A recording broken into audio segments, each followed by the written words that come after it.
Price the lord. ದೇವರ ಅತಿ ಮಧುರವಾದ ನಾಮಕ್ಕೆ ಸ್ತೋತ್ರ ಉಂಟಾಗಲಿ. ನಮ್ಮ ಕರ್ತನು ಒಳ್ಳೆಯವನು, ಒಳ್ಳೆಯದನ್ನೇ ಮಾಡುವವನಿದ್ದಾನೆ. ಆತನು ಮಾಡಿರುವಂತಹ ಉಪಕಾರಗಳನ್ನ ಎಂದಿಗೂ ಮರೆಯಬಾರದು. ಈ ದಿನದ ವಾಕ್ಯವನ್ನ ನಾವು ಧ್ಯಾನಿಸೋಣ. ಜ್ಞಾನೋಕ್ತಿಗಳು 28ನೇ ಅಧ್ಯಾಯ 9ನೇ ವಚನದಲ್ಲಿ ಹೀಗೆ ಬರೆದರೆ, ಧರ್ಮ ಉಪದೇಶಕ್ಕೆ ಕಿವಿಗೊಡದವನು ಮಾಡುವ ದೈವ ಪ್ರಾರ್ಥನೆಯು ಅಸಹ್ಯ. ಪ್ರೀತಿಯ ದೇವಜನರೇ, ಇವತ್ತು ನಮ್ಮಲ್ಲಿ ಕೂಡ ಎಷ್ಟೋ ಕ್ರೈಸ್ತರು ಕೇವಲ ಸಂಡೇ ಬಿಲೀವರ್ಸ್ ಆಗಿದ್ದಾರೆ. ಅಂದರೆ ಭಾನುವಾರ ಬಂತಂದ್ರೆ ಸಾಕು, ಅವರು ಸ್ನಾನ ಮಾಡಿಕೊಂಡು ಬೇಗ ಸಭೆಗೆ ಹೋಗಿ 2-3 ಹಾಡು ಹಾಡ್ಕೊಂಡು ಯೇಸು ಎಂಬುದಾಗಿ ಬಾಯಲ್ಲಿ ಹೇಳ್ಕೊಂಡು ಪ್ರಾರ್ಥನೆ ಮಾಡಿಕೊಂಡು ಮತ್ತೆ ವಾಪಸ್ ಬಂದ್ರೆ ಮತ್ತೆ ಭಾನುವಾರ ಬರೋವರೆಗೂ ಅವರು ಅಲ್ಲಾಡೋದಿಲ್ಲ, ದೇವರನ್ನೇ ನೆನೆಸಿಕೊಳ್ಳುವುದಿಲ್ಲ.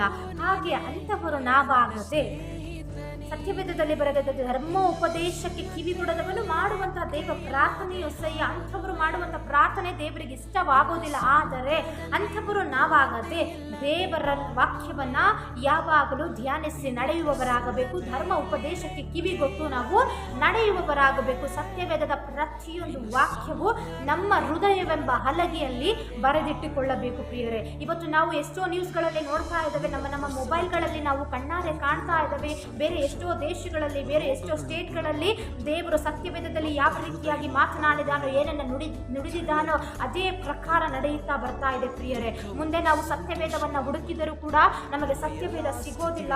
ನಾವು ದೇವರ ವಾಕ್ಯವನ್ನು ಓದಬೇಕೆಂಬುದಾಗಿ ಆತುರದಿಂದ ಹುಡುಕಿದರೂ ನಮಗೆ ಸತ್ಯವೇದ ಸಿಗುವುದಿಲ್ಲ. ಪ್ರಿಯರೇ, ಈಗಲೇ ಎಚ್ಚೆತ್ತುಕೊಂಡು ನಾವು ದೇವರ ವಾಕ್ಯವನ್ನು ಧ್ಯಾನಿಸಿ ನಡೆಯುವವರಾಗೋಣ.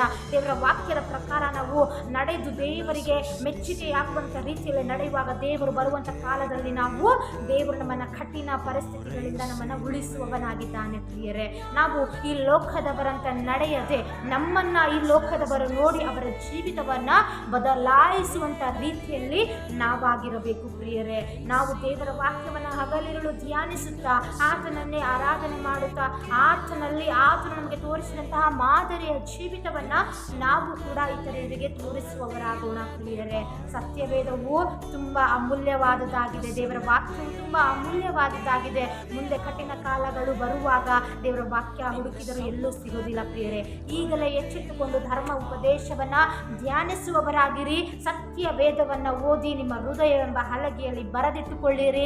ಯಾವಾಗ ದೇವರ ವಾಕ್ಯವು ನಮ್ಮ ಬಾಯಲ್ಲಿ ಇರುತ್ತದೋ ನಮ್ಮ ಪ್ರತಿಯೊಂದು ಪರಿಸ್ಥಿತಿಗಳು ಬದಲಾಗುತ್ತಾ ಹೋಗ್ತದೆ. ಪ್ರಿಯರೇ, ಈ ವಾಕ್ಯದ ಮೂಲಕವಾಗಿ ದೇವರು ನಿಮ್ಮನ್ನು ಆಶೀರ್ವಾದ ಮಾಡಲಿ, ನಿಮ್ಮೊಂದಿಗಿರಲಿ. ಆಮೇನ್.